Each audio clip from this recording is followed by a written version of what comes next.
as you mentioned about there are different kinds of operating system, Windows, Linux. But when we talk about security, then which one will you choose among them? For among them, I'm going to choose the Linux because Linux has more better security. And why should I use this? Because suppose Linux is an open source, meaning the Linux is free for anyone to see and make changes. And it actually has the security experts for like which are the expert in the security section to find and fix the problems more faster. And it also targeted by hacker more less because Linux market is not that much popular like the like Windows and macOS. So it have lesser users, so the hacker doesn't attack it that much, so make it safer by default.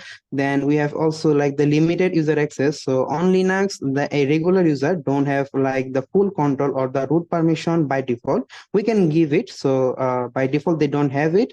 So that way, it if a malware by mistakenly get in, it cannot do much damage without the permission. And we can also customize our security, like we can adjust our security setting as we needed, give more control to make the system more safer. Okay, thank you so much.